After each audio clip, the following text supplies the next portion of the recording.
Good afternoon, everyone. Good afternoon. It's my privilege to welcome all of you today to our public seminar of the Mercy Interdisciplinary Faculty Collaborative on the critical concern of immigration. I'm Teresa Ladrigan-Welpley. I'm the Vice President for Mission here at Salve, and of all the hats I get to wear in my role here, this is my favorite. Convening these interdisciplinary collaboratives around our critical concerns as a part of the McAuley Institute for Mercy Education here at Salve. And for those of you who might not know or might not be familiar with the McAuley Institute, the McAuley Institute for Mercy Education seeks to advance the Mercy Catholic vocation of Salve through the development of interdisciplinary research, teaching, and leadership initiatives that foster an ethic of dialogue, reflection, and action around the tradition of mercy and the critical concern of mercy, and advance the work of Catholic Mercy Higher Ed today. So over the past several years, it's amazing now that it has been several years, we've hosted 2-year faculty collaboratives around the critical concerns of race, earth, women and gender, and immigration. And scholars in these collaboratives have presented their work as part of the McKillop Library's faculty lecture series at the conclusion of each collaborative, and so we're grateful to the library for collaborating and hosting us today. In his recent apostolic letter on migration, Pope Francis reflected that the legitimate regulation of migration must never undermine the essential dignity of the person. Through the work of this Mercy Interdisciplinary Collaborative over the past 2 years, we've sought to advance Salve's Mercy Catholic mission by advancing the work on migration and human dignity, engaging pressing issues of culture, home, and belonging across the sponsored research and teaching initiatives of this immigration collaborative. McAuley Scholars and their student research assistants convened 6 times a year in the format of an interdisciplinary seminar, engaging with one of our collaborative members' projects in each seminar. We're excited to convene today with all of you to share out some of the fruits of this collaborative work in, if you will, a kind of public seminar, our closing seminar. Each McAuley Scholar will highlight the work of their initiative, centering on the leading questions of their work, their preliminary outcomes, and next steps. We'll hear first from the 3 collaborative members here on your left, and then we'll pause for questions and conversation together. And then we'll move to our collaborative members on your right, returning at the end once more for questions and dialogue. So kind of take it in 2 movements, because there's a lot that's happening within this collaborative in today's seminar. The McAuley Scholars will hear from, in our first installment of the program, our Dr. John Quinn of the History Department, who will share out, well, these are the questions we're engaging. I mentioned them already. So each collaborative member will be reflecting on their leading questions, contributions, outcomes, and what's next. So we'll start off with Dr. John Quinn in the History Department and his project, which was a course development teaching initiative on Asian American immigrant history. And then we'll move to Norman Rosine of the Modern Languages Department, who will share out the development of his teaching initiative on women, migration, and Italian food culture. And third, we'll hear from Dr. Emily Colbert-Cairns of the Modern Languages Department and her research fellow, Isabella Meyer, on their collaborative work on the Sephardic diaspora, women of the Mallorcan Chueta community, as well as work on the letters of Aaron Lopez. So please join me in welcoming all of our esteemed colleagues, and let's get started.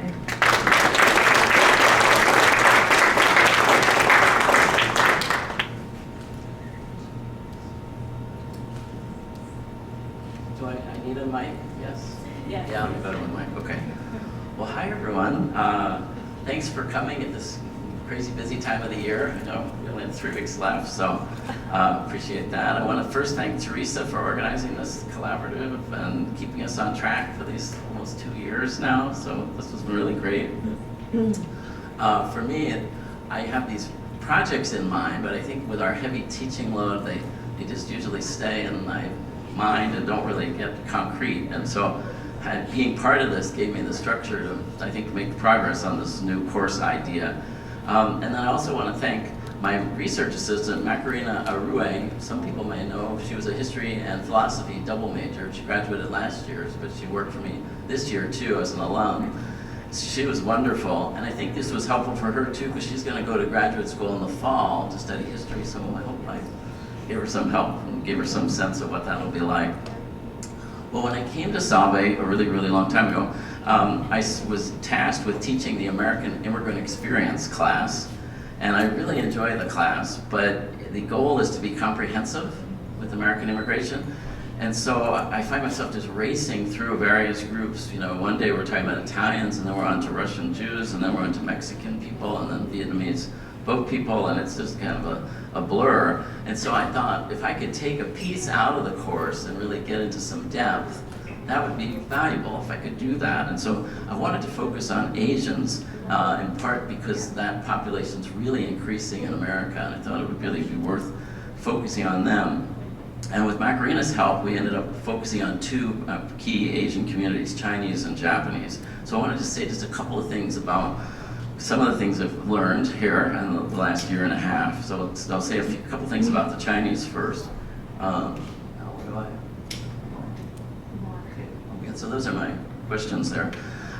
So the Chinese start to come to California around 1850, sailing from the port city of Canton in southeast China. Word of the gold rush had spread all the way across to China. Of course, there wasn't too much gold to be found when they got here.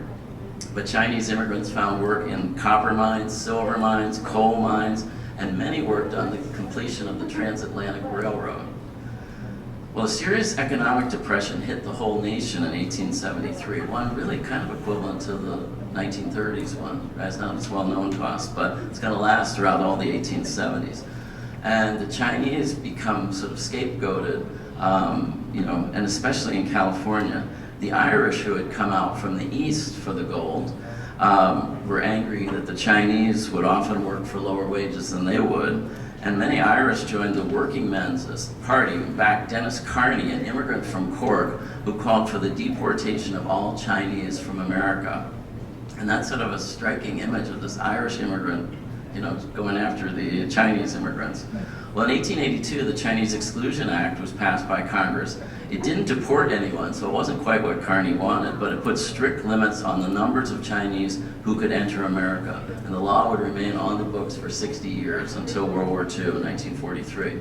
Well, I knew a fair bit about the Exclusion Act, and I would talk about it in my regular immigration class, but now, having taken part in the collaborative, I find the subjects a little more complicated than I think the way I had presented it before. First, last year I went to a Preservation Society exhibit over in Rosecliff on Newport's Chinese community called Newport and the Celestial City. And it showed how Newport just had a small Chinese community, but it really seemed to be flourishing during the Gilded Age. And there were some really neat images of all these Chinese stores down on Thames Street in 1900 and restaurants, and I had no idea. And here I do all this Newport history, I should know this, but and then I started looking at the Chinese community in Providence and Boston. There was a small Chinese community in the Gilded Age, and they all seemed to be doing okay. So I thought that was kind of interesting. I then found data on where in America the Chinese immigrants lived. So in 1880, only 3% of Chinese lived outside of the West Coast. By 1900, that number had increased to 25%, and by 1930, it had increased to 40%. So there's this eastward move, right? And I think partially that was for economic opportunities, but partially it was also to get away from California, where they had encountered so much hostility. I also came across what I thought were interesting references to a number of young Chinese men and women who came to colleges on the East Coast at this time of the Exclusion Act, studying at places like Yale, Wellesley, Barnard. Alva Vanderbilt was friendly with Mabel Lee, class of 1916 at Barnard. They were both involved in the women's suffrage movement. Especially notable were the Soong sisters, who Macarena did a lot of research on. They were Christians from Shanghai, and the family was very well-to-do. The three sisters were sent to colleges in the United States. Two went to Wesleyan College in Georgia, and the third went to Wellesley. One sister went on to marry Sun Yat-sen, who was the president of China. And then another one married Chiang Kai-shek, who was also president of China. So I had no idea that two presidents of China had American educated wives. So I'm now thinking that the Chinese experience was affected by place, affected by the region where they ended up. In California, they really were demonized and blamed for the state's problems, while the small communities in Newport and Boston and Providence, Wellesley, Mass, they were doing better there. So here's just a couple of images. So that's the Chinese working on the transatlantic railroad line. 14,000 Chinese worked to help complete that rail.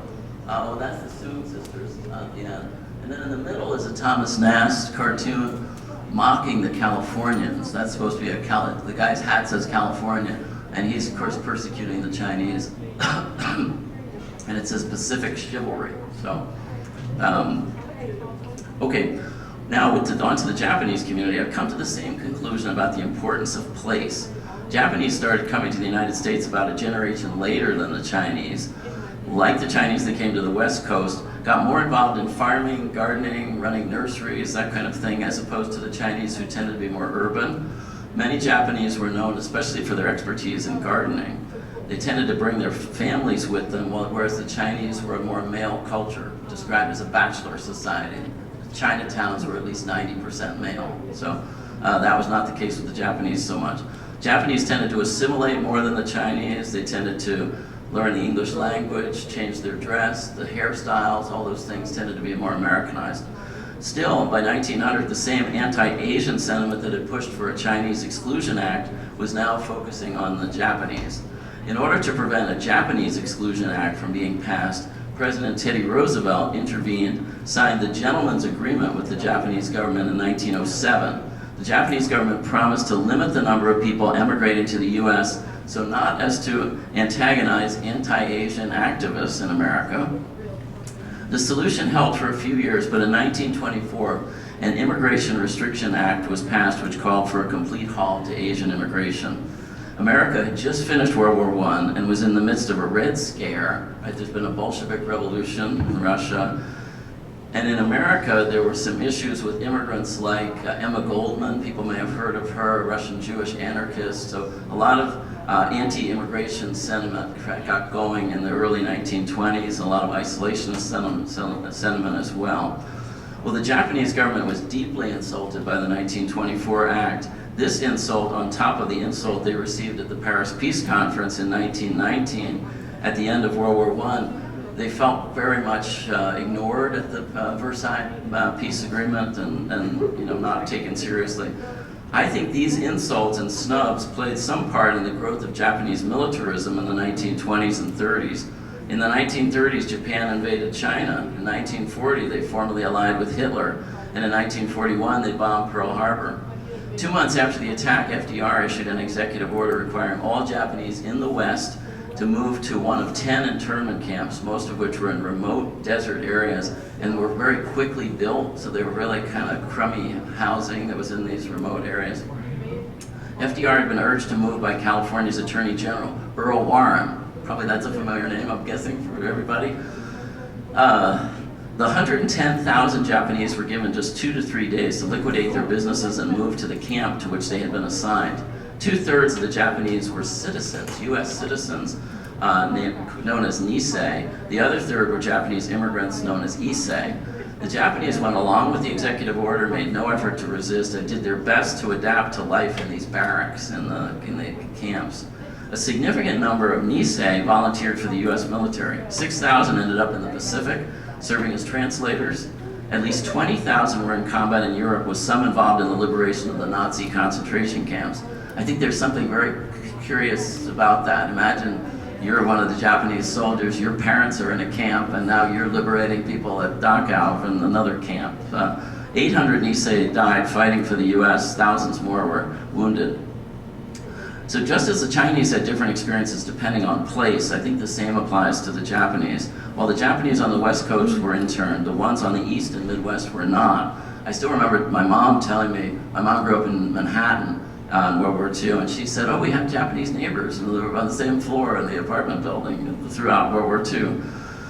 So they were not interned on the East Coast. And the Japanese in Hawaii, who comprised 30% of the island's population, were not interned either. So if you wanted to add up the whole Japanese population in the United States, the majority actually were not interned, because you add up the East Coast and Hawaii, that would be a majority. So to conclude, I don't want to downplay in any way the harshness of these two measures taken against the Chinese and the Japanese communities. However, I'm finding the stories a little more complicated and maybe a little less dark than when I had begun the collaborative 2 years ago. Let me just show you. Oh, here's just images of the camps for the Japanese, but you can, I don't know, you can see the building, how kind of cheaply slapped together they were. Those are the notices that were, put up in town, just giving the Japanese up to 72 hours to relocate. And then I think this last picture is really poignant. One of the Japanese servicemen back visiting his mother in the camp during World War II. Thanks, I'm going to pass this on to Norman Rusin from Modern Languages. He's going to tell you about his course.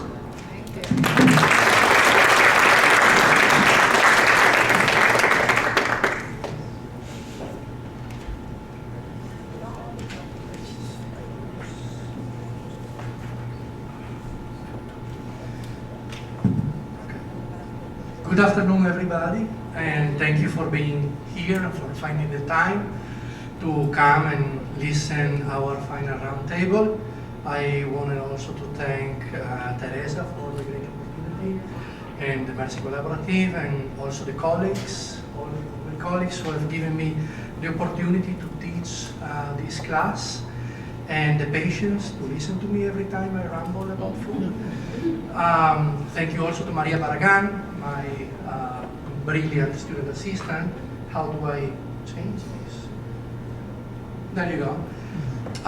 Who helped me sift through the material and collect all the readings and films that we worked during the class. So before I begin, I have a confession to make. Every time I tell people that I teach classes about food, migration, and gender, some people think I get paid to talk about pasta. They are not entirely wrong. Okay, but as you see, it turns out to be much more than that. So thanks to this collaborative fellowship, I could develop a new course that was cross-listed in Italian, Global Studies, the Pell Honors Program, and the Women, Gender and Sexuality Program. In this course, our students could explore how women from former Italian colonies and diaspora communities reclaim space and voice through food. Today, I'll walk you through three things and my leading questions. The questions that led these works, the outcomes, what our students cooked up, literally and figuratively, and also what's next, including how this course is part of a larger scholarly project that I've been developing. So, what were we asking? We started with deceptively simple questions that got more complex the deeper we went. How does food carry memory across borders? What happens when migration disrupts traditional culinary roles? And my personal favorite is, what does your identity taste like? These questions grounded our course, Women, Migration and Italian Food Cultures, in big ideas.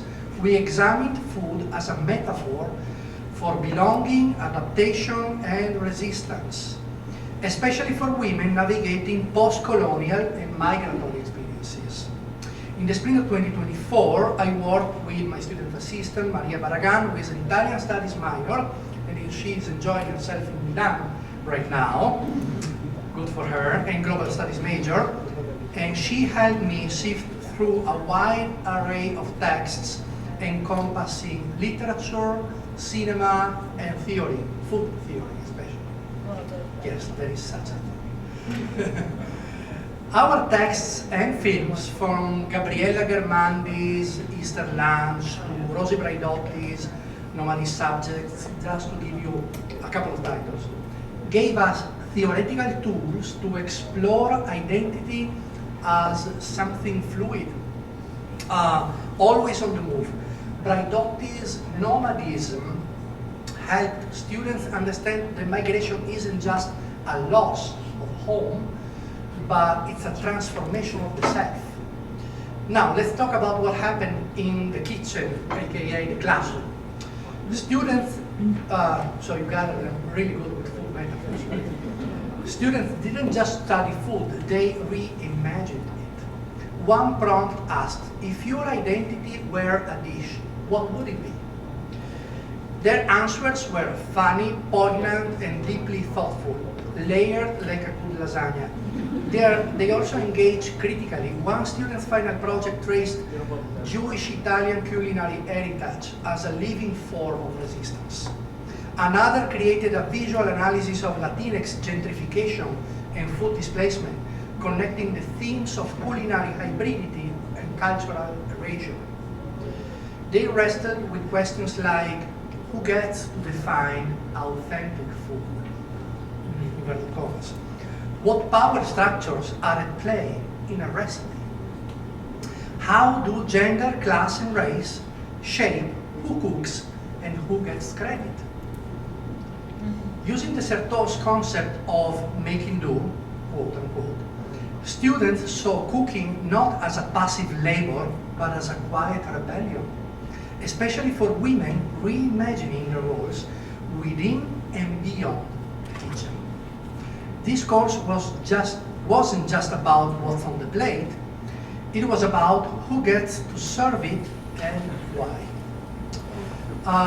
So, this was not a one-off. This course you have seen is just the first phase of a broader academic project, and thanks to the McAuley Institute grant and the support of the Mercy Collaborative, I am developing this into a long-term research and teaching initiative. And here is what's next. A published academic article that I'm currently writing on Italian food cultures, gender, and migration. I presented a version of this work at the NEMLA conference this past March. Yes, past academic. Student collaboration, I'm still working with my students, collecting more material, and trying to develop new lessons, new perspectives. And this is part of our mission to build while teaching in the spirit of collaborative humanities. And beyond the university, I believe that this work speaks of global questions, especially today. How do we make space for migrant voices in national narratives? What does cultural integration really mean? And how can food act as both metaphor and method in that work? So yes, this course did involve pasta, but more than that, it gave students a language to talk about identity, belonging, and resilience. It showed that the kitchen can be both a battleground and a sanctuary. Thank you for listening, and if this talk makes you hungry, good, that was my point. Now I'm passing on to my final chair.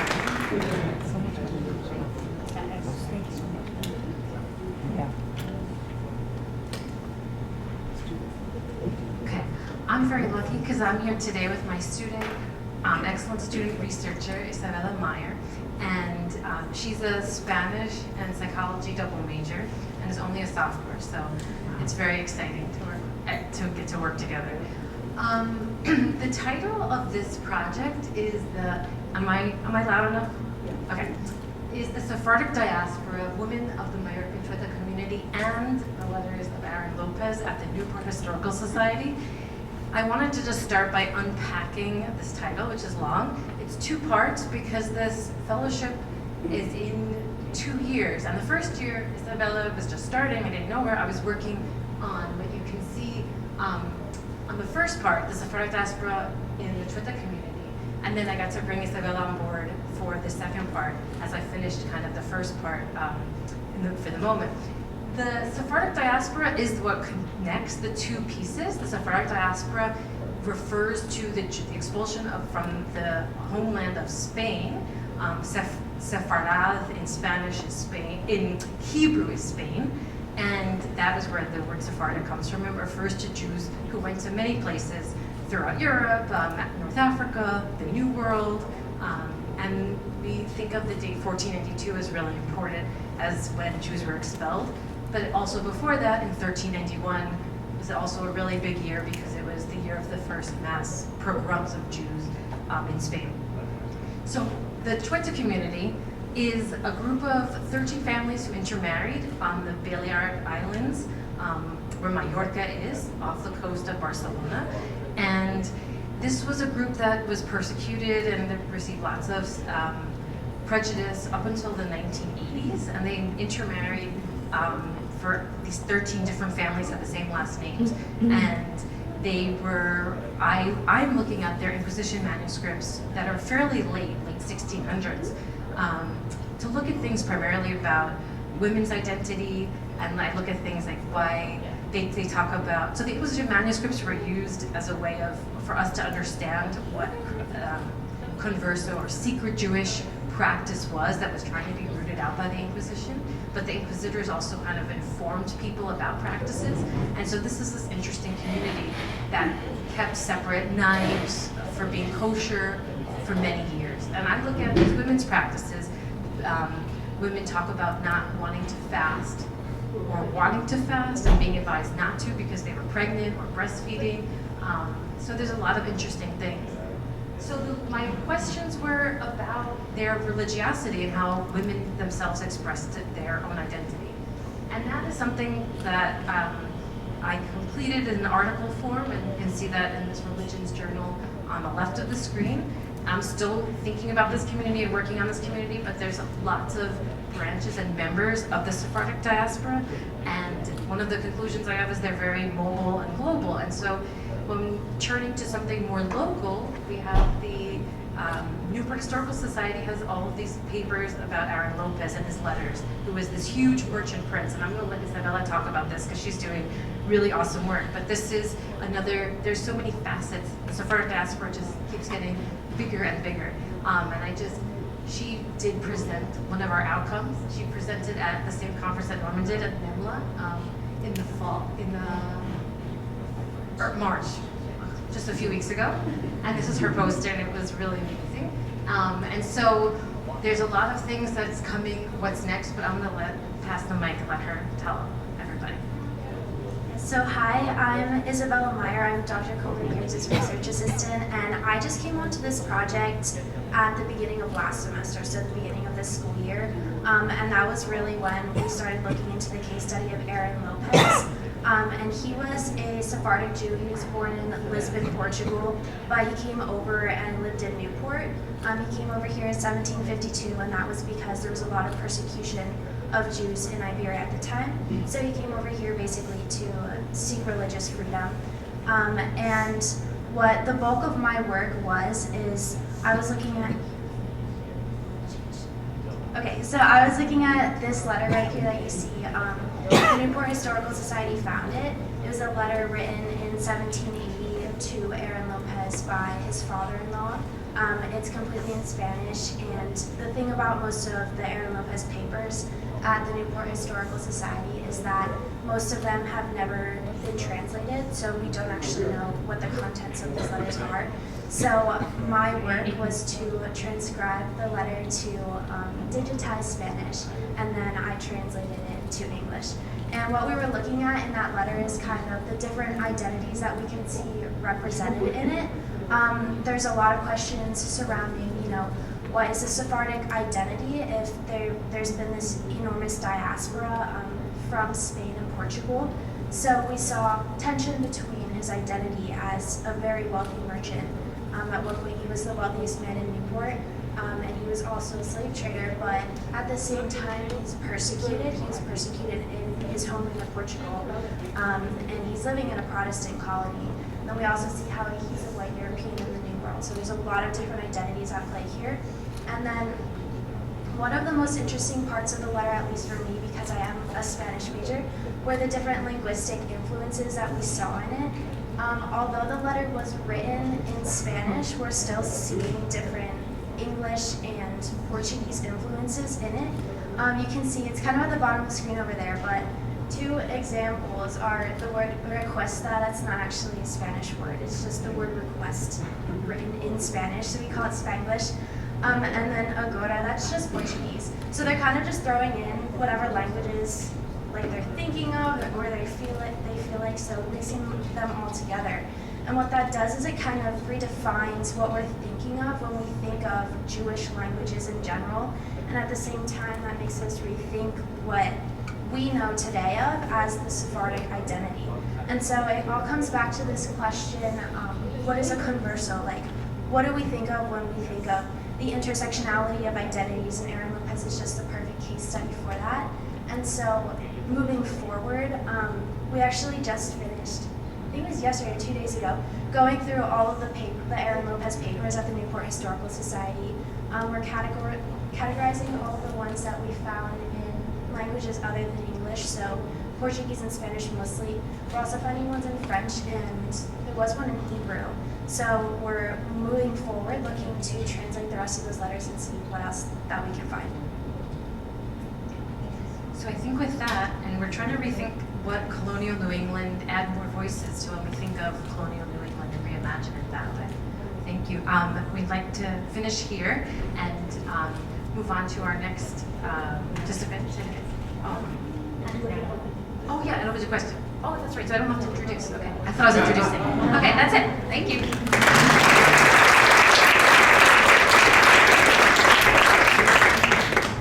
Oh, we're gonna go into this. Wait, I want that. So hi all, I'm Dawn Emslem, I'm the library director, and now we'd love to hear your questions for our presenters.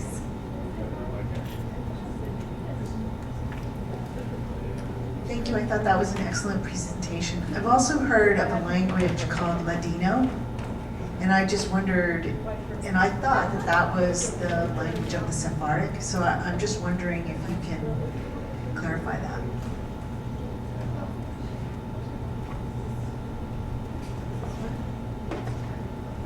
Okay. Yeah, so Ladino takes on different forms as people move in different parts of the diaspora. So if people move to Greece, it takes on Greek language elements, or Turkey, and there's the written correspondence continues to be written in, depends, sometimes Hebrew characters, but when you sound it out, it sounds like Spanish. So it kind of sounds like this old Spanish. So to me, it's, and there's different forms, like in North Africa, they call it Haketia. So it really is an interesting language that picks up, but it really sounds kind of like an old Spanish form. I went to a conference once where people were talking, and it just sounded, they kept sounding more like modern Spanish, so they said people from Turkey who were speaking couldn't maintain Ladino since the time of the expulsion. But they're like, stop talking to us because we're influencing what you sound like. So it's really interesting. But to me, it really sounds like what you would think maybe medieval Spanish sounds like, picking up these different forms from different places. I also want to say, I think what's interesting about, the combining of languages and how that language in particular kind of adapts itself to whatever geographic region that it's in. We're kind of seeing how they're just meshing together any identities, or you could say identities, but any languages that they know at the time. And I know that we were looking at a letter, I can't remember when, I think it was 2 days ago, and we couldn't actually figure out if it was Spanish or Portuguese, and Dr. Colbert-Kantz is a Spanish professor, and she also speaks Portuguese. So just the fact that we can't figure out which languages that they're using in the moment kind of just speaks to the intersectionality and how adaptive language really can be. Thanks. Any other questions?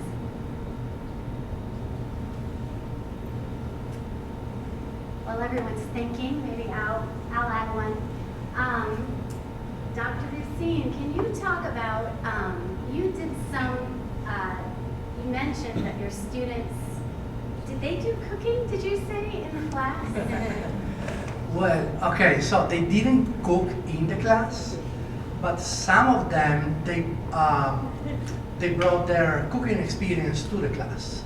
So some of the assignments were talk about some foods that remind you of your childhood, or foods that remind you of home, or your favorite relative, And so they went home and they thought about it, and they shared those ideas with the class, just to try and connect food with memory, with feelings, with physical sensations also. No? The sight, the smell, hearing, colors, no? Etc., etc. I remember in the past I taught another class about the history and evolution of Italian food cultures, and some of the students tried to replicate the recipes from historical books.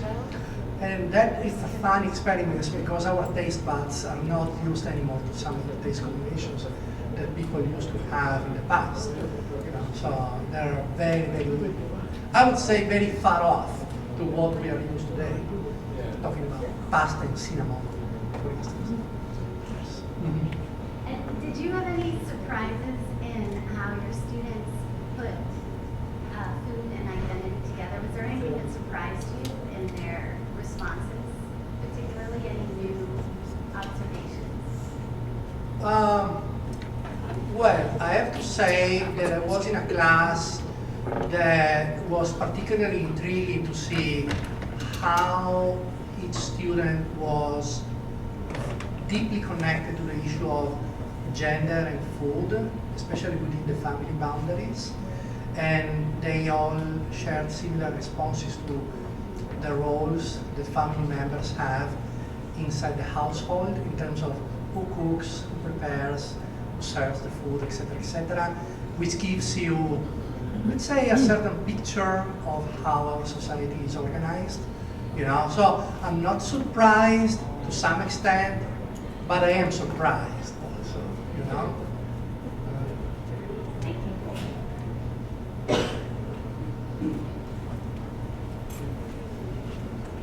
Hi, I'd like to piggyback a question about the recipes.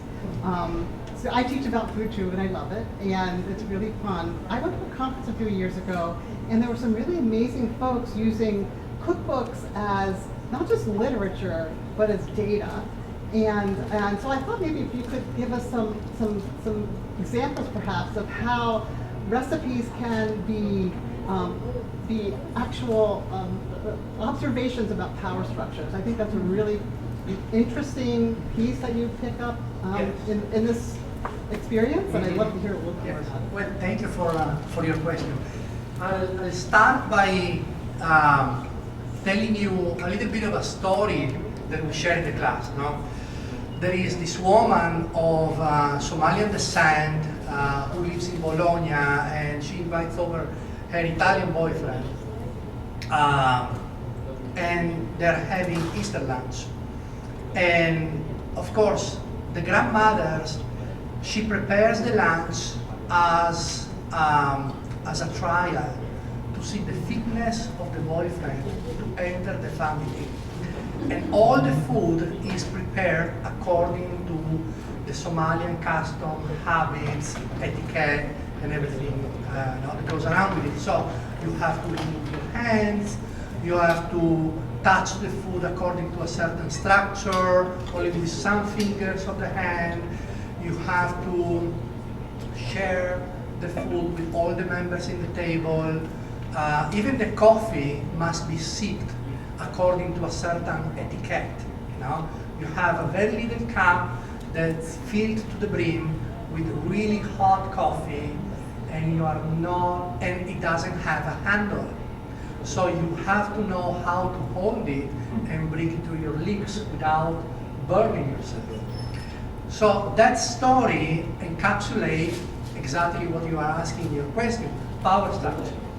So we have a white boyfriend inside of a Somalian descendant family, and here the power is reversed.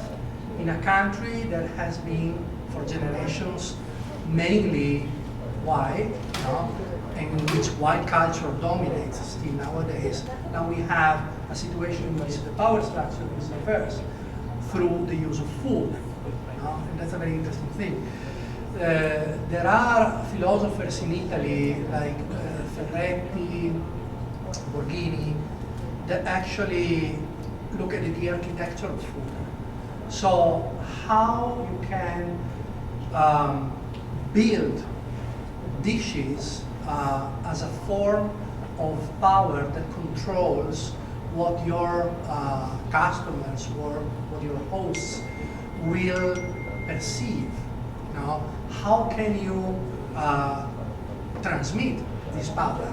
And how is a recipe a form that actually describes the power role that you as a food preparer has over the people who are going to enjoy your food. So for me, it's definitely an interesting idea to contemplate, because usually we see people relegated in the kitchen in a submissive kind of role, serving other people.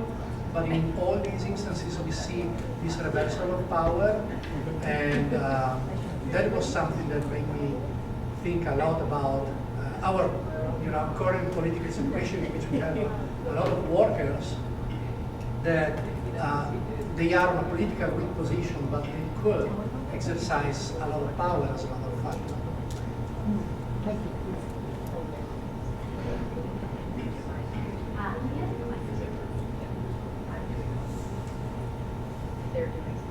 I have a question for Dr. White. Like, I was just wondering, like, I feel like most major cities have this sort of tradition, but you don't really see that with other cultures, like maybe a little Italy here and there. But I was wondering, like, is there a reason why, like, Chinatown is like so much, I guess, protected or this sort of Why so many cities have the Chinatown, whereas they don't have? No, I think you're. I mean, I think they were seen as a little more separate. I mean, as I was saying, the Japanese tended to assimilate a little more. The Chinese tended to keep to themselves, and I think some of that was a response to the discrimination that they encountered. That there was some value in kind of staying with your own people and getting some support from that. And then I'd say in the early 20th century, a lot of them sort of turned into more tourism centers. That wasn't the original, Chinatown, San Francisco. And I think that kind of has kept them going and maybe persisting more than, say, like you're saying, Little Italy's that have kind of faded. But yeah, I mean, they were an urban people more so than, say, the Japanese. And yeah, I think they were separate in terms of like the way they dressed and their hair and all their customs. And also, I think being such a heavily male society early on, that kind of separated them too from other populations. So yeah, they were separate, and they also needed support, I think.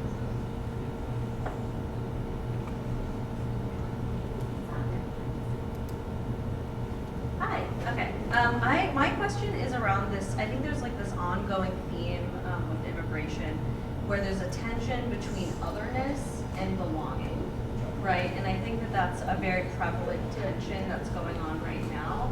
And I'm wondering how your research might inform ways that we can support our students who might be dealing with this kind of tension in their lives. That's kind of the question, so I'm sorry.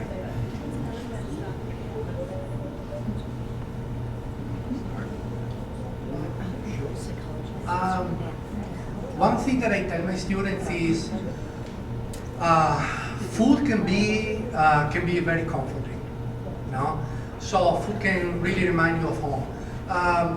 All my students were very, very impressed at the beginning of the semester when we saw a video of an Eritrean woman talking about how difficult, how hard it was for her to move to Italy in the 90s because it was just impossible to find ingredients for her to cook her family meals as she was used to. So luckily,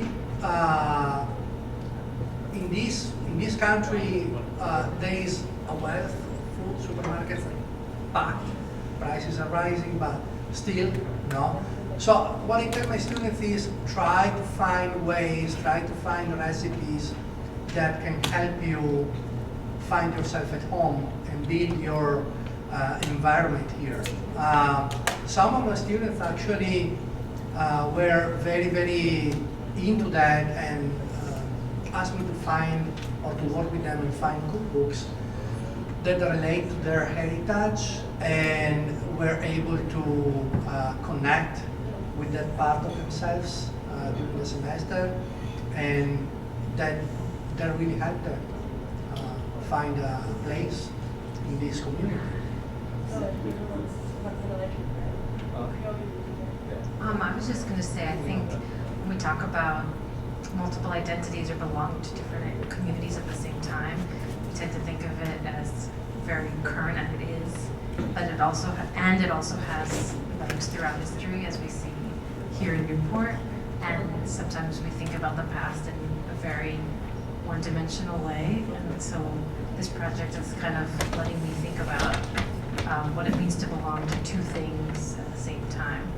And when you have homes that are you have homes, multiple homes, and it means different things to you that way. I think also the concept of the cultural other, it's something that has occurred. It's a theme that's been reoccurring, especially in the research that we've been doing with the Sephardic diaspora. And the more that we talk about it, the more that I kind of think that when we're saying the other as a form of identity, it's still putting a binary kind of category. Like you're either one of these identities that we've already delineated, or you're the other, like you're just over there. And so I think maybe as far as supporting students, like in classes, just acknowledging that in some way everybody is intersectional. It doesn't always have to be maybe your cultural background, but just where you're from, or sexuality, or any facet of identity that you could possibly think of. Like everybody in some way is on a spectrum, or is part of the other, and in that way, like we're kind of all unified, I guess. Like it would be a way to not separate students into different categories.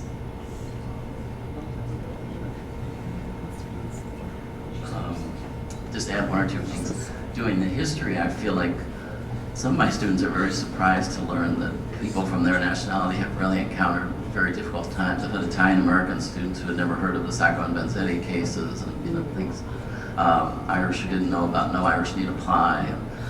So many groups who have had such a rough time, and yet they persevered, and I think people can take comfort from that. And I think also from history we can kind of learn lessons about what not to do and how not to treat your neighbor now, and take lessons from bad things we've done in the past, and be honest about that.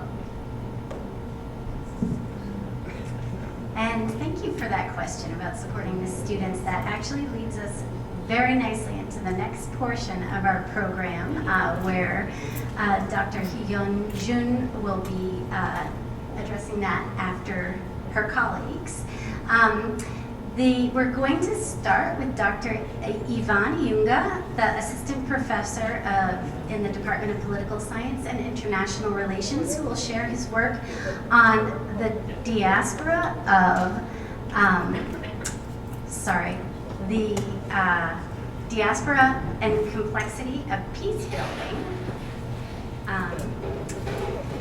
And then we'll hear from Dr. Min-Hoon Roh, assistant professor in the Department of Criminal Justice and Criminology, who will share his project on juvenile delinquency in the context of emigration and immigration in the Western Balkan countries.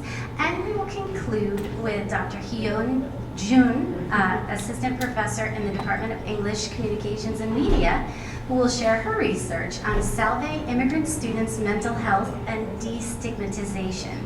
And following their presentations, we'll again have time for questions and conversations. Please join me in welcoming our next set of McAuley Scholars.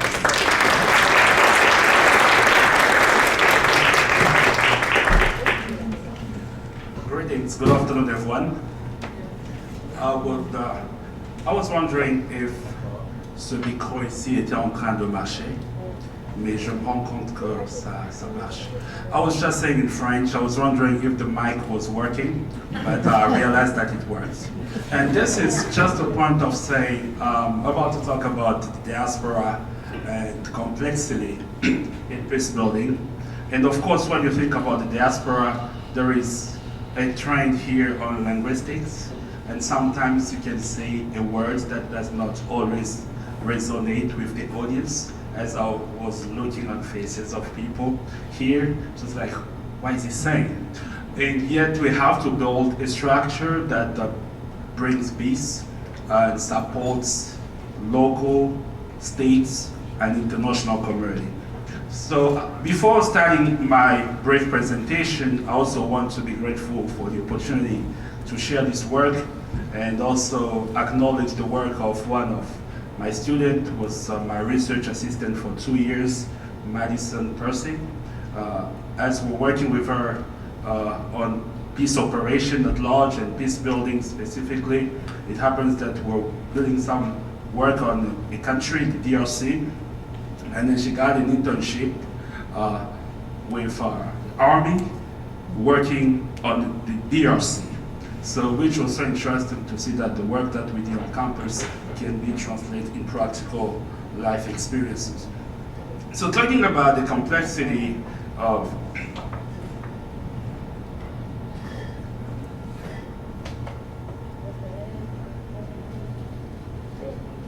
Great.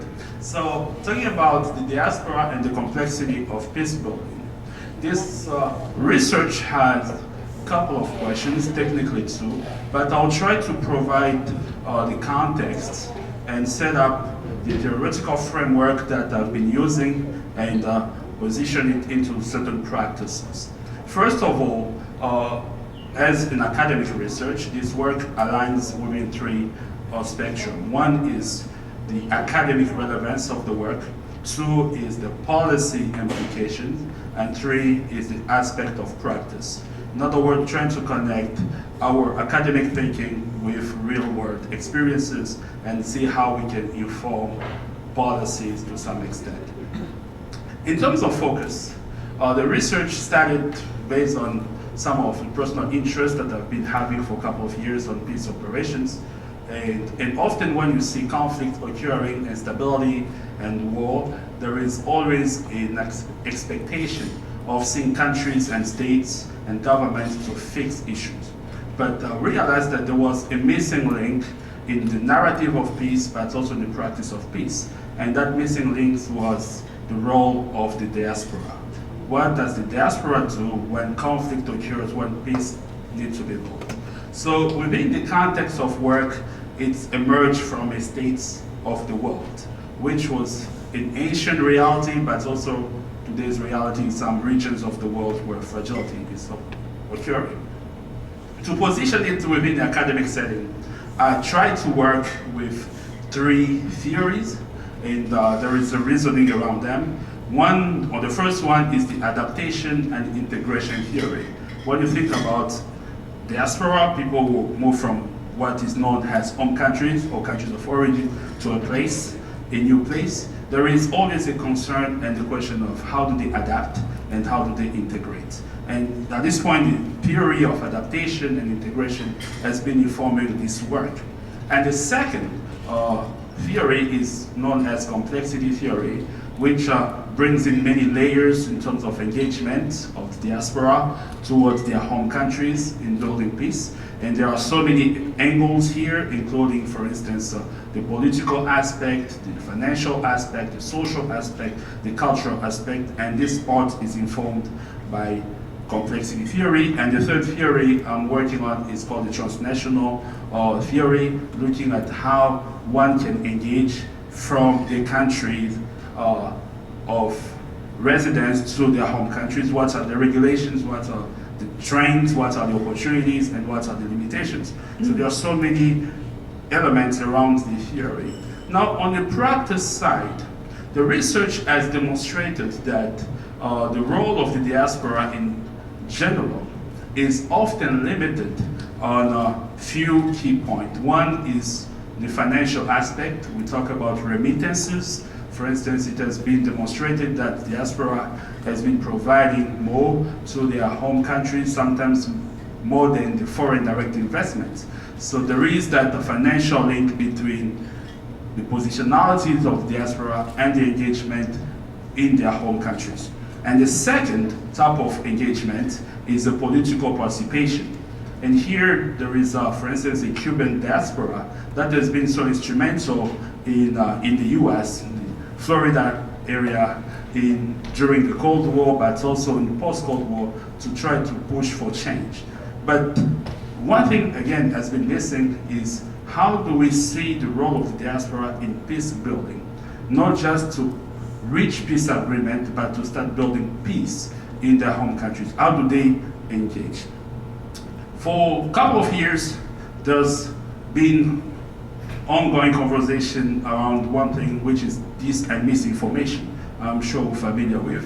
In the 21st century, when, for instance, the United Nations talk about the role of the diaspora within the framing of international security and peace, there is a conversation of dis and misinformation, but a very limited conversation on positive flow of information from the diaspora. So, on the peace side, the complexity of peace building is that we need to look at different approaches and different setups and different angles within which the diaspora engages.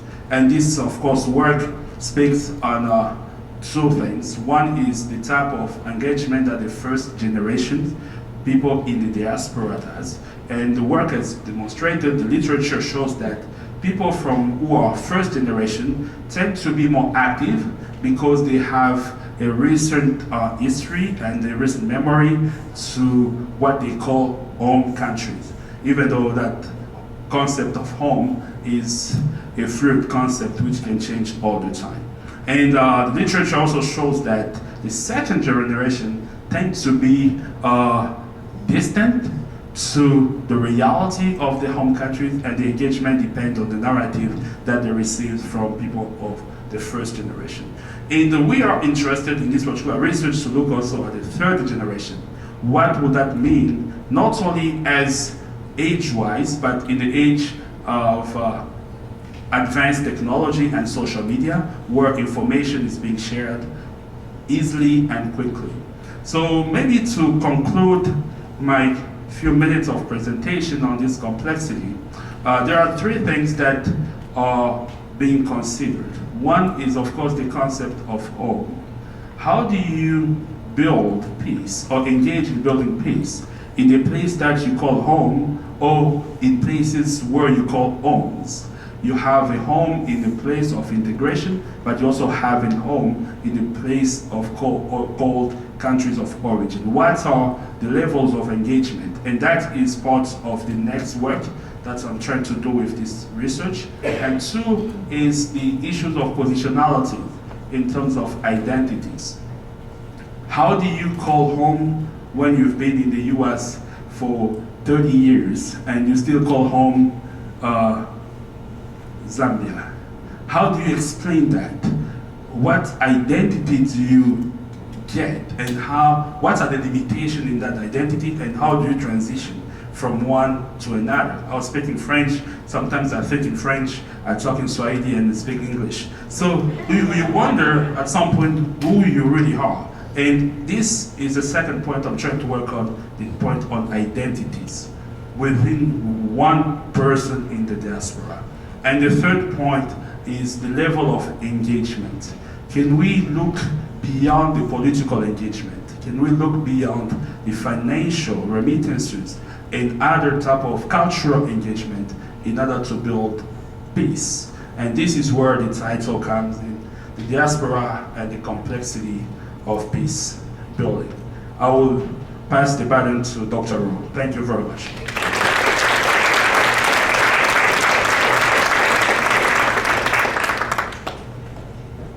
Hello, everyone. All right, my name is McAuley Scholars in CJC department. Today, I'm so happy that I'm having a presentation about my research last year, where I've done traveling and meeting and collaborating with a lot of researchers in Western Balkan areas. But before I'm gonna jump into my presentation, I gotta give you my background just a little bit. Why? Because that background information is going to be pretty much helpful for you to understand my research activity. I really want to define myself as a comparative criminologist. Why? Because I always, every single time when I'm gonna conduct research, I try to compare across different cultural heritage because of my skin color, and with that reason, and in addition to that, why? Because in the field of criminology, criminal justice, most of all the theories was born and created and developed and proposed by white male criminologist. But the problem that I have is that, oh my God, are you sure? Crime happens right now in South Korea. Crime happens right now in African continent. But why we are always using the criminology theory made and developed by white male American criminologists? So in the past 13 years, I've been always trying to test made in USA theory in any other culture, in any other country, including among the South Korean the youth, juvenile delinquent behavior, and Caribbean countries, islands youth, and across 35 European countries, and that's my job. So right before I found the proposal announced by Teresa, in the meantime, at that time, luckily enough and fortunately enough, I'm building up the relationship with a lot of different researchers in the West Balkan area.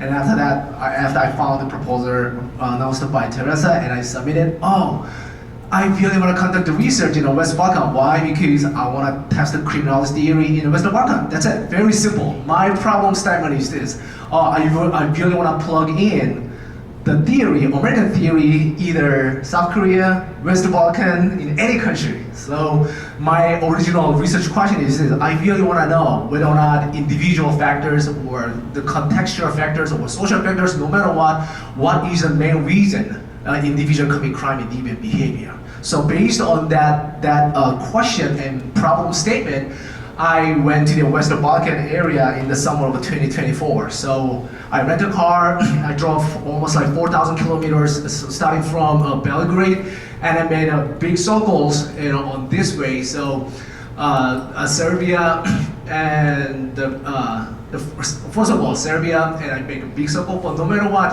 I have had a wonderful meeting with criminologists, psychologists, government personnel, and U.S. Embassy guys. Why? Because of begging the data. Why? Because I don't have any, the power, money, and time to collect the data by myself in a different culture. But if I have the data, based on the, collaboration from anybody, I can definitely analyze the data, and then I'll definitely, present it in a scientific world. So luckily enough, I granted so many different type of data from, a lot of researchers in those regions.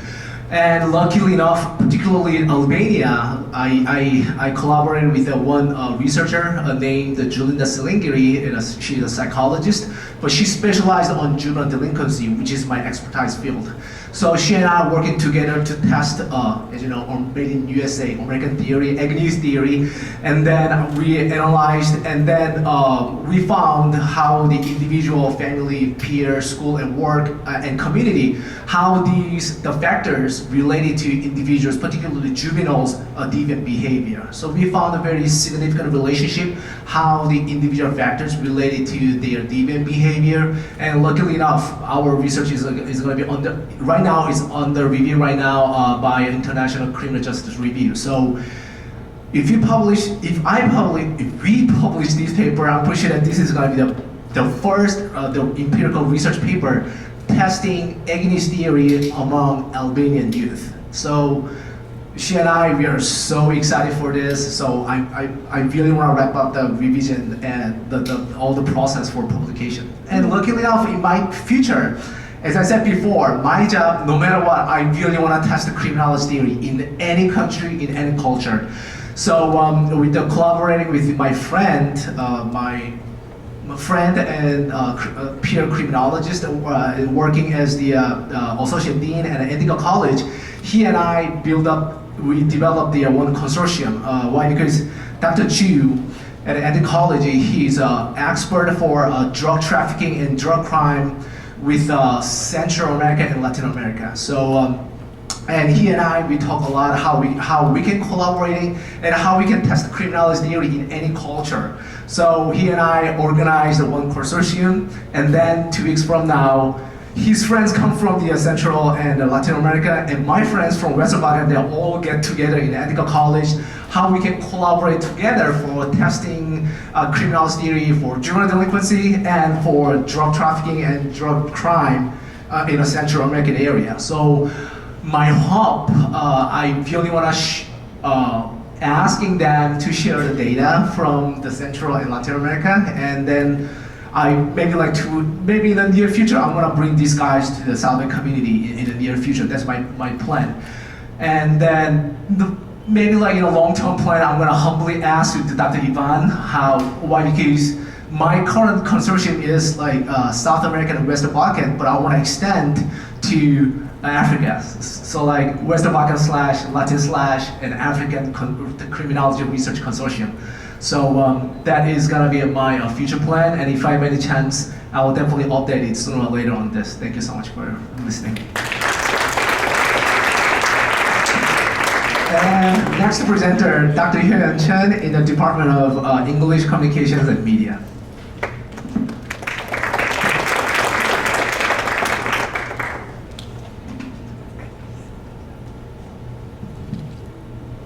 Hi everyone, thank you so much for showing up in this very busy time of this year. I can't believe we're already in April. It's almost done. Yeah. Personally, I had a very busy semester, but really big change. I just had a baby at the end of last year, and this was my first semester like coming back in person. So this still relates to me a lot. Myself was international student this is my 11th year living in US. So for 7 years, I was an international student. I always went through a lot of, I cannot say my mental health is secure. I go through a lot of like ups and downs like everybody does. Yeah, are we really well? Was my first question I had personally to me. To share some of my background, I was international student first can you guys guess which state it is? Very, very like random state you can think of in US. Mississippi. It was Wyoming actually. Yeah. So I stayed there as an undergraduate student for 2 semesters. So that was my first experience in US actually. Yeah, I grew up watching a lot of media imperialism based media like Disney, princess movies, thought about like fantasized a little bit about US and then came to Wyoming. Yeah. It was still a really great experience, beautiful, people were really nice, and I honed a lot of my English skills at that time. And so I was an undergraduate, so I wasn't very academically driven at that time, but then it motivated me to start my graduate studies. Then I chose University of Georgia. So that was very big transition to me from Wyoming, then Korea, then Georgia. And then I lived in Korea for 23 years before that. So living in Georgia, I went through a lot of internal stigmatization as a graduate student, like I guess domestic PhD student would go through that too, like thinking of the job market and everything else around us. But yeah, to share just some of my more background of my immigration status. I was a J1 student at first during undergraduate, then F1 during my graduate, then OPT during my first year of assistant professorship. Then I'm waiting for my, I actually have H-1B visa now, then I'm moving on to green card. So I think I experienced almost every visa status that's available to academia. And yeah, a lot of these stages transition has been very stressful, and yeah, my husband is right there too. We're like going through newsfeed every day, and we're reading like, oh, last week we read there were 6 students, I shouldn't be this excited to talk about this, but 6 students who lost their F1 and SEVIS, and they didn't give them any reason. So I cannot imagine how much anxiety, stress that our international students also go through. And I have a lot of international students who come to me directly, even though they didn't take my class. I think they feel more relevant, relatable to talk about their issues. And most of them really want to stay in US and work professionally and build their career here. So that was my starting point, how I started my research. And yeah, so let's start talking about my research here. So leading question will be, what is our international students' mental health status like living abroad in US? But also I wanted to focus on our domestic students studying internationally. So there are also international students, right? So, but 2 different groups of international students studying abroad. And what can faculty do for our international students? So based on these different categorization of my study demographic, I expect to see some difference in their power of nationality, power of first language, and how much they feel the sense of belonging in the host country that they're studying. So theories and RQs. Theories I want to use here will be in-group and out-group theory, stigma theory, the role of social media on mental health. So to talk about in-group, out-group, in-group basically means a group that we feel belong to, we identify with. Out-group will be a group that one does not belong to or identify with. So to talk more about my personal experience in Georgia, it was very different academic environment than here. And since it was very deep south, there were a lot of faculty who was from that region.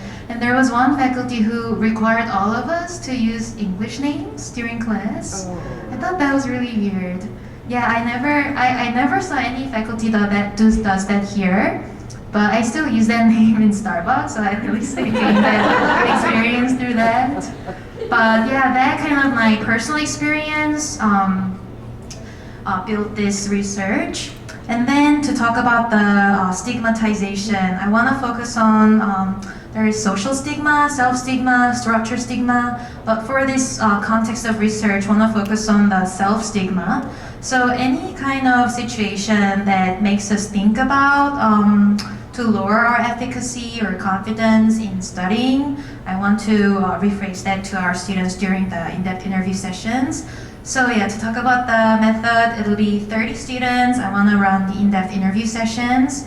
So these are the research questions I have now. So what would be the strongest factor in our international students in-group, out-group categorization? And same question for the domestic students who's studying abroad currently. What are the words they repeatedly use when they describe their in-group, out-groups? How does their perception of in-group, out-group affect their mental health? Do our international students perceive any possible stigma while studying abroad? How does our international students' in-group, out-group perception associate with their perceived stigma? Is there any different pattern in defining in and out group, their internal and their internalized stigma between these two groups of international students? Then additionally, I'm going to prepare the questions about the social media usage, how that affect their mental health currently, living abroad, studying abroad. Okay, and my goal is to publish at journals like Journal of International Students. I think that will be my summer plan to work on this study. Yeah, and I really appreciate I gained this opportunity to study with these amazing scholars for the last 2 years. Yeah, I don't know how time went by so fast. Yeah, I will miss all of you so much. Thank you so much.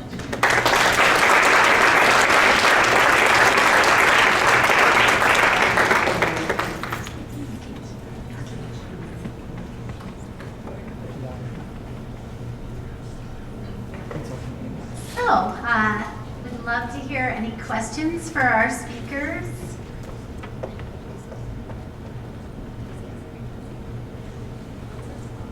Thank you everyone for your presentations. They're fascinating.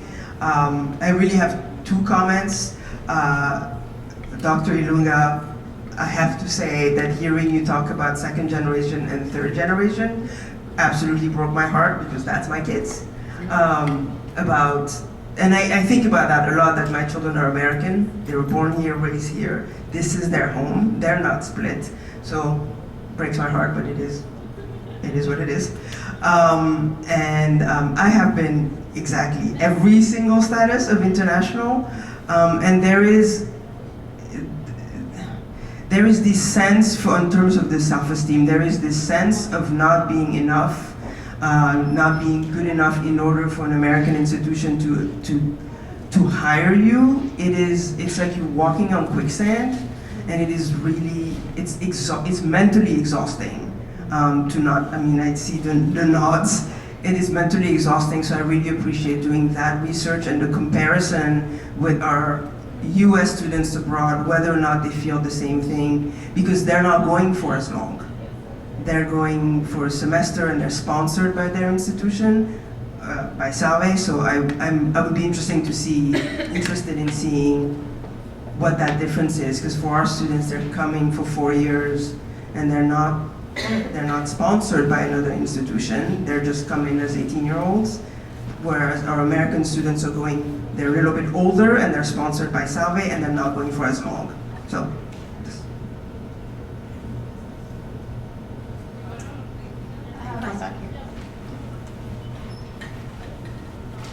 Thank you for every presentation. I am international student from Japan, and I have a question to Dr. Iben, if it's correct. So, my question is, what's your definition of peace? Because if you focus on peace building, so personally, I'm interested in like how social media or like other media can build or destroy people's happiness. And when I focus on this question, like we have so much research already, but like for example, for happiness, like we have World Population Review, happiness, like the world ranking of happiness, and like which held by World Population Review, and it says like Finland is the most happiest country, but like I think it's really connected to their culture. Like maybe they have positive perception, and maybe other countries have like a negative perception. So I thought it's like really, I was interested in like how you define the peace and like what would be the like what would be the goal to like achieve like the peace, if it makes sense.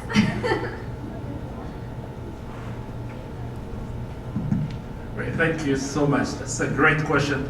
I have to say I'm working on a manuscript on teaching peace, and one of the things that we struggled with first is exactly the definition of what is peace.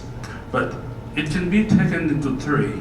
One, especially when you think about peace building here, it's what is known as institutional peace, meaning the process of building or rebuilding institutions. So for instance, the role of the diaspora in peace building speaks to how the diaspora engages in rebuilding institutions. And these institutions have to be stable, functional, and productive. So that could be the first definition, understanding of peace. But there is a second definition, which is when you think about peace from within communities that are being destroyed by wars and violence. So you bring peace or the conversation of peace at the personal level. And this means, I think at that point we can say this peace and states of well-being without the fear of being disrupted. So, and this disruption is very much kind of emotional. I wrote a few years ago a short article on emotional peace, because we can talk about everything else, but if the space of mind is not stable, then you are not getting to the peace, even if you have the right institution. So that would be probably the second point on defining peace, and everything is included or would be considered in this process. And probably the last point on defining peace, based on your question, I think there are so many indicators that one can use, but peace in this context cannot be standardized and generalized. And especially in places where you have many, or I think multiple levels of conflict and fragilities. In the same community, one may think peace is the opportunity or the quietness of moving from point A to point B without encountering criminals on their streets. But the same place, if the economic status and the economic structure has been destroyed, someone else will consider peace as an opportunity of getting a job and getting a well-paid job.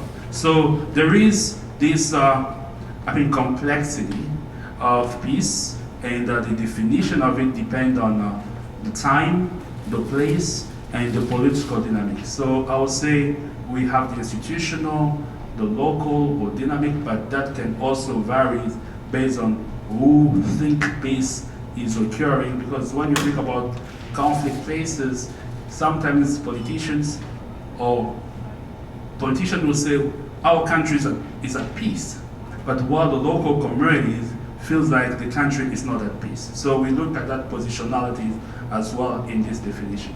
Thank you. Can I ask one more question briefly? I think you were saying you combine both quantitative and qualitative research. Can you talk about it a little bit more? I want to know like how you combine each other. Great. So on the quantitative side, I'm planning on doing surveys, which is basically kind of an open questions and getting input on the diaspora's participation in peace building. But the qualitative one will happen through in-depth interview, and that will be mostly focusing on different thematics, on how do you engage in this piece, rather than do you engage in peace. So that's where the mixed method will play. On one hand, it's just a participation, and the second one is on the thematic of these processes. Thank you so much. Thank you.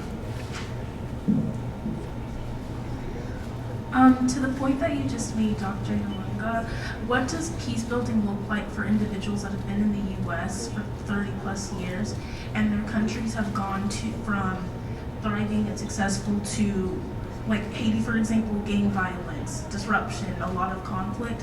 What does that look like in terms of local level and personal levels?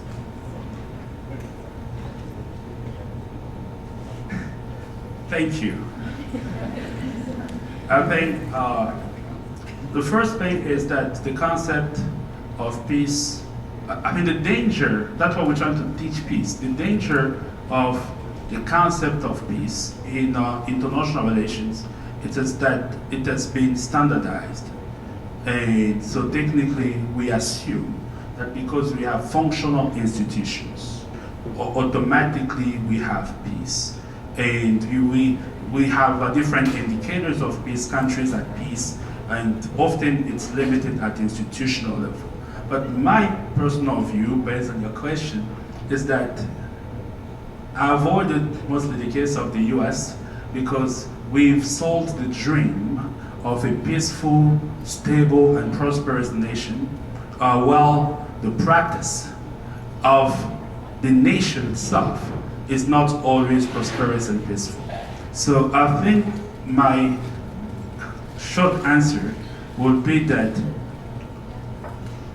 if a community experiences gun violence and criminal activities as the biggest disturbance, that community will define the states of peace when, for instance, crime is reduced. I did a couple of research as I lived in Trenton, New Jersey for a year for one reason only, trying to understand the dynamics of capital cities in the US. I was in Albany, New York, and Trenton. One thing I realized that you have people commuting in these capitals, and then once they leave, when you walk at night in those streets, is insecurity. But during the day, you see peace because you have all these functional state institutions. So for that community, Trenton was not at peace.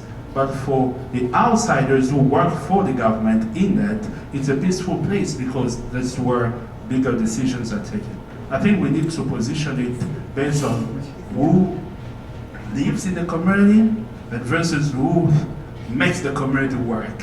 So that, I think, is a dynamic we need to appreciate and to encourage local definition of peace in the process of building peace. I don't know if that makes sense. So thank you for your question.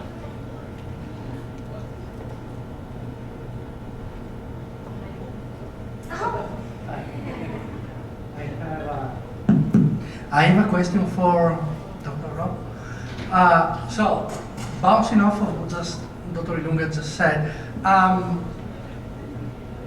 in your research, not only these past 2 years, but throughout your career, Korea, Balkan areas, etc.,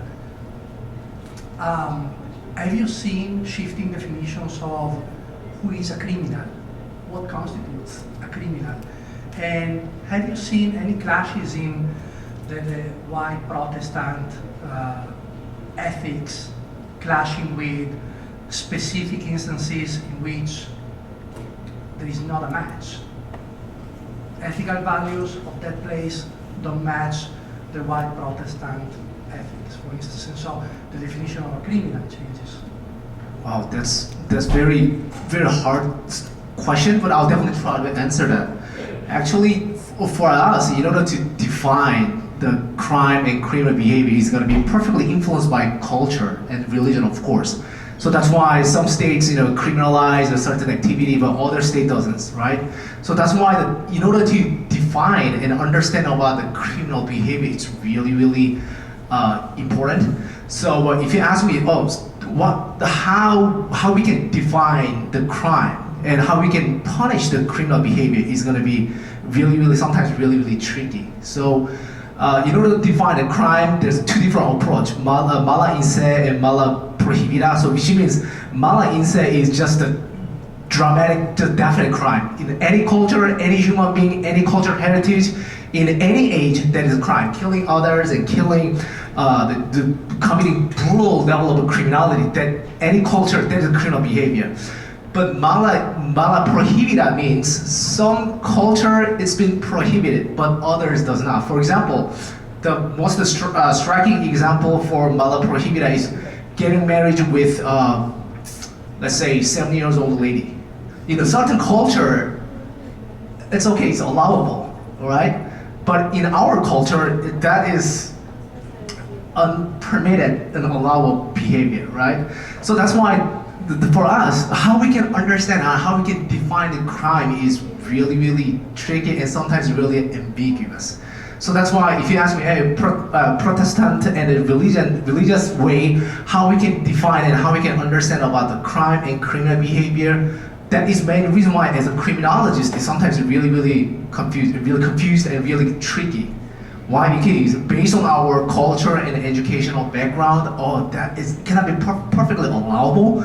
But again, others, it's okay, right? So that's why even me as a researcher, sometimes it's really challenging how I can approach it, how I can understand it, and how I can understand and then navigate the motivation, how we can fix that. Sometimes other culture it's okay, but here it's not. So it's never-ending problem statement, and we need to navigate what is the best solution, to fix that in any culture, in any society. I do hope that's helpful for your question.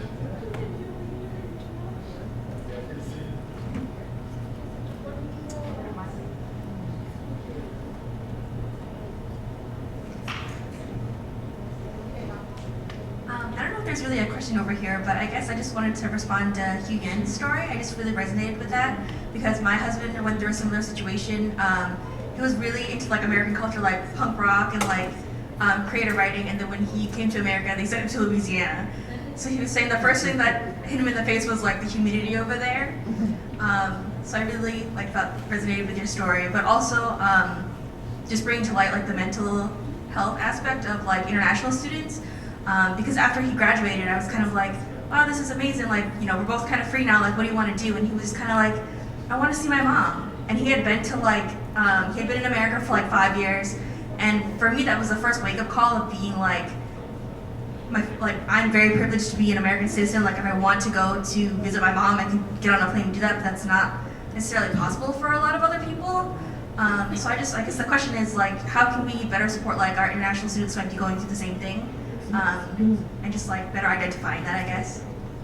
Yeah, to give you more of my personal experience during Thanksgiving and Christmas, I was always living in dorm during graduate school, and they kicked us out during those breaks, and I didn't know where to go. But I ended up finding friends who live off campus. I could stay with her, but little administrative decisions like this can be more considerate of them to make them feel more included during their staying in US, and how they can be, I guess, more how they can more easily adapt their life here, not having to lose their identity too much to adapt here.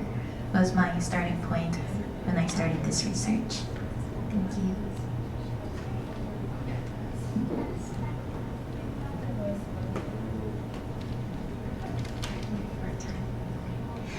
Thank you all so much for coming.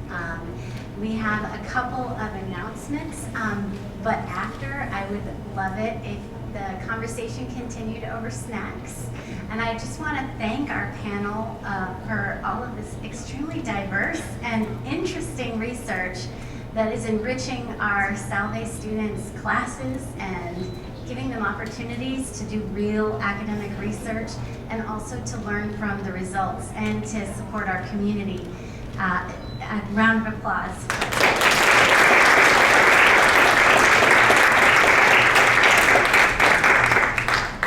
Thank you, Dawn, and thank you so much for your partnership today, and to all of our faculty for all the contributions over the last 2 years in advancing this work on our critical concern of immigration in our community. It's really just been an extraordinary gift to be on this journey and to continue to open these questions of home and belonging and borders and the dignity of all of us and our kind of global community, and to be bringing that forward as part of our mission at Salve. So thank you. And I wanted to just make one announcement. So coming up the end of the month is Earth Week. But to this audience in here, if you came today and I'm sure wanting to engage with the critical concern of immigration and also the work through this collaborative, I just wanted to highlight one piece that's happening in Earth Week that we would invite you all to be a part of. Our keynote for Earth Week is Dr. Marianne Lowry, who's a Sister of Mercy from the community in Australia, Papua New Guinea. She's teaching at Boston College now, but she's been working for decades with refugees, and she's going to be giving a talk on climate migration, responding with mercy to a world on the move, and we'll have Craig Candela and Kate Johnson, a student and faculty member here, responding. So if you want to continue the conversation around issues of immigration and relative to our mission, we invite you to come back in the end of the month to engage with this Earth Week keynote too. But for now, just help me thank all of our colleagues once more.